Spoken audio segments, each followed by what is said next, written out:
Looking at this title, many would think I work at an NSFW costume store or some sort of adult-centered theme park for millennials who never really moved past their teen years. However, neither is the case. I actually work at a bookstore. Yes, a bookstore. It's called the Corner Palace of Knowledge, and it is, in fact, a large, palace-looking structure that sits on the corner of the shopping district in a small town we few thousand residents occupy. I was hired here about a year ago, and I work full-time, roughly 40 hours a week. I'm in college, and take all of my classes online. It's convenient because I'm allowed to do homework while on the clock. I just have to be mindful of any customers. That is, if we had customers. Nobody really shops here, aside from the handful of regulars who come in every day or at least once a week, and the random new person who will come in once, look around for a bit, and then never come back. I can't blame them. It's a pretty boring place to shop. I can also see how running into any of us, the employees, may be confusing, or even off-putting to a person who has never been in here before. For some reason, we are required to wear a disguise, and it can't be the same one each time. Every shift, the disguise has to be different. It doesn't have to be anything specific, expensive, or elaborate. We just have to be fully covered. We are not allowed to talk about anything regarding our personal lives or use our real names. We have name tags, but they all have simple titles for what each person mainly does around the store. Because I'm usually dusting, my name tag says, Duster. That's why my coworkers call me Dusty for short. I don't know how many of us are employed here, but I do know a few for sure. Normally, 2 people are on the clock at the same time. Because I'm here every day except for Thursdays and Sundays, I get to work with someone different each time. My favorite, however, is a woman whose tag says cover cleaner. I like to call her CC. From the way her voice sounds when she speaks and some of the terminology she uses, I concluded she's likely around my age, if not a couple of years older. She's always wearing a mask that covers her whole face. She makes them herself as a hobby, which I think is a pretty creative way of dealing with the dress code. Cleaning is very important here, as the owners like to keep a clean space. That, and there is little to nothing better to do around here. While I tend to spend most of my time dusting the shelves, CC carefully wipes down the book covers and places them back onto the shelf, leaving them to be reorganized alphabetically by organizer. Aji for short. I work with him on Tuesdays. He must be an older man, because his voice is coarse and sounds elderly. His back is hunched, and he grumbles a lot, too. As the title says, there are no children allowed in the bookstore, which is odd because we do carry children's books and even have a play section. Some of us have speculated that the rule was implemented a while ago, but the place was never renovated, so the kiddie space remains sitting and collecting dust. While the rest of the store looks spick and span, as always. I mentioned before that's how the owners like it. I've only met one of them, but apparently there are 2 others. The one who usually takes care of hiring and public affairs likes to come in every now and then to check on the store. He refers to himself as Mr. Keys, I assume because he has a habit of swinging his keychain around his finger. Mr. Keys is, as some would say, a character. He never announces himself when he decides to drop by, but you'll always know it's him by the sound of his jingling keys. He comes wearing a ridiculously flamboyant disguise, matching his ridiculously flamboyant personality. He's quite tall, standing well over 6 feet, and slender as a twig. If I had to guess, he's likely in his late 20s, early 30s. He'll come in, greet whoever's working, and walk around the store. If something is not to his liking, he'll mention it right away, and whenever he leaves, he always says these parting words: do not let in any children, and remember to wear your disguises. I know I keep mentioning how boring my job is. But there was something strangely charming about the mundanity of the workplace. It contrasts so much with the bizarre yet short list of rules my coworkers and I must adhere to. In the time I've been employed here, I've never experienced nor witnessed the consequences of breaking one or more of the rules, as we are all careful not to. Not out of fear, but rather habit. Those who work here have all been employed for over a year, and for most, it's been way longer than that. There hasn't really been any need to hire anyone new after me, which is why I was surprised when Aji informed me he would no longer be working Tuesdays because someone new had been hired. She came into the store in a full disguise and introduced herself as the new sander. She would be coming in once or twice a week to refurbish the shelves by freshly sanding all of them for the shelf stainer, Stan, whom I've only met a select number of times since he often works on the days I'm off. I'm not sure why he wasn't the one appointed to train the new girl, as if there was much to train her on, but their individual tasks just seemed to line up more, so I wondered about that. I called her Sandy, which she was okay with, and after taking a few minutes to go over the other rules with her, we got to work.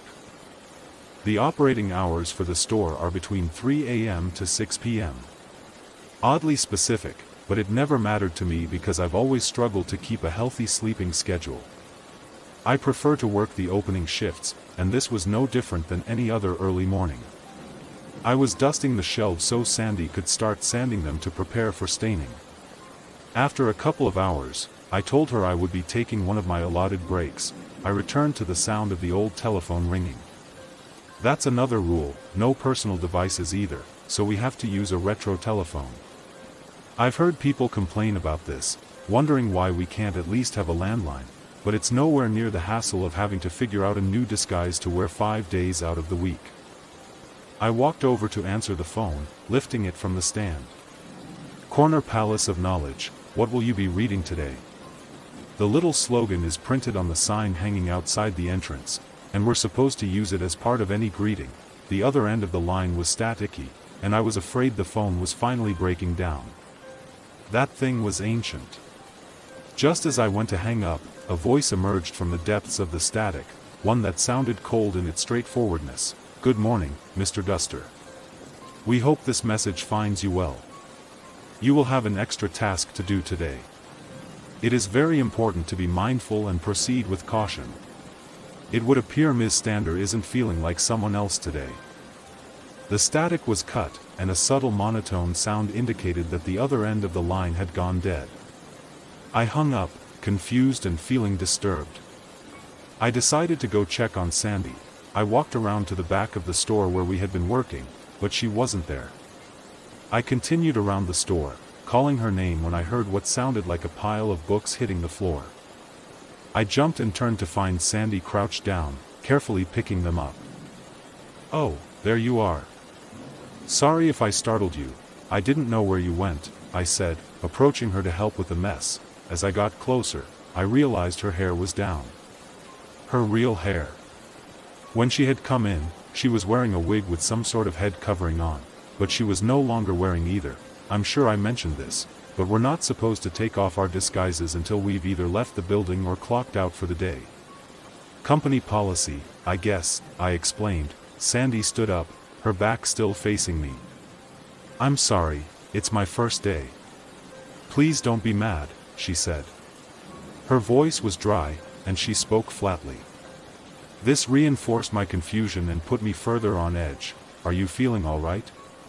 You sound a bit odd, I said, hoping she might just be coming down with a cold or something. I feel amazing, she exclaimed, her voice sounding overly animated and pitched up. This caused me to take a step back. Are you messing with me? 'Cause this isn't funny.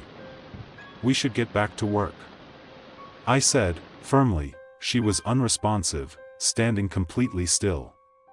Until a moment later, when she withered down to the floor and began crawling away on all fours. Try and catch me, she called excitedly, scurrying away. Hey! I yelled as I gave chase.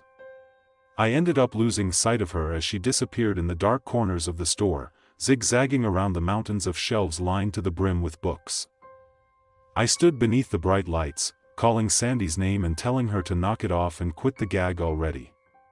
I heard nothing for several minutes and was too scared to go looking for her again when I heard the sound of childish laughter.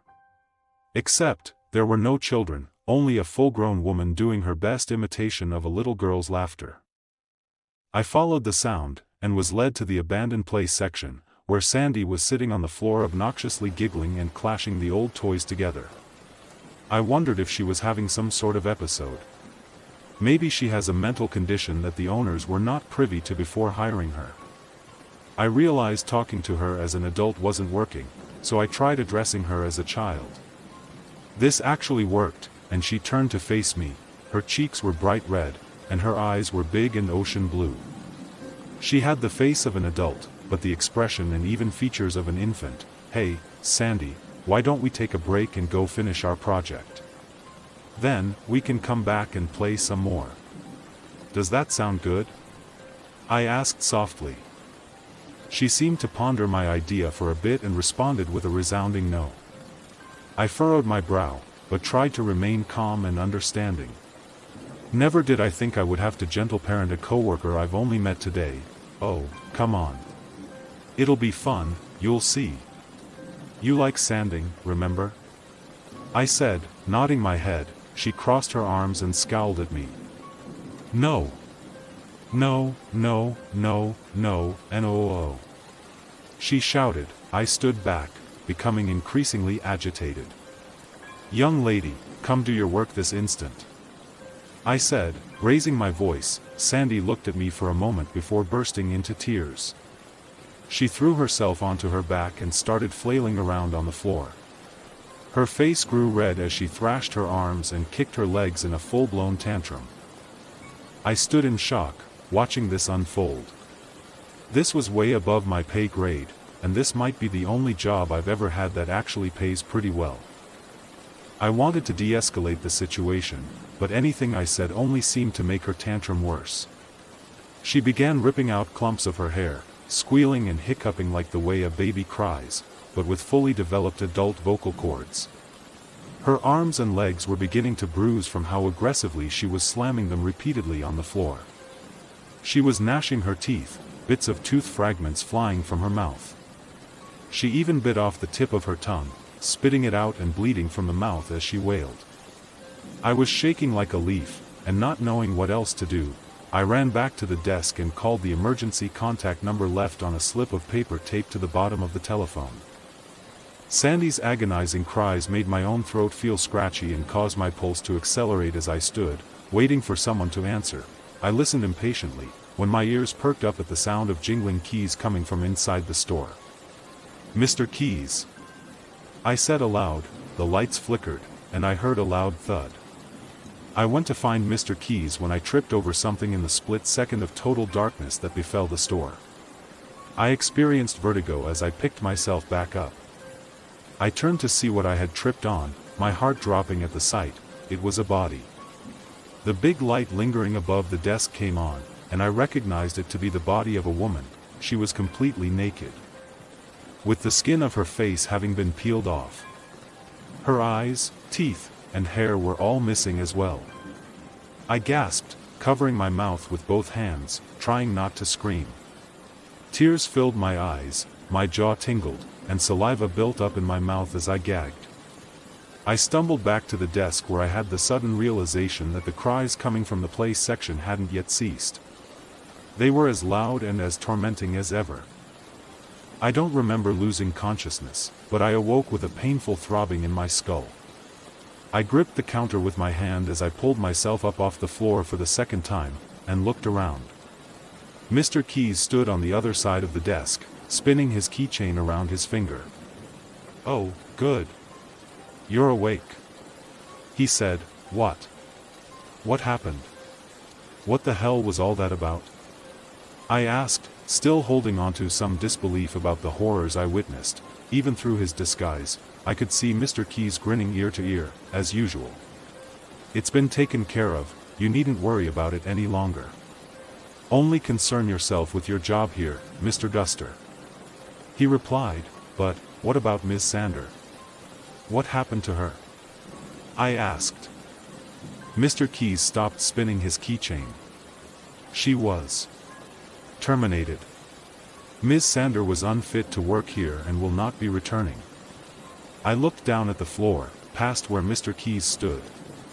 "And what about the body?"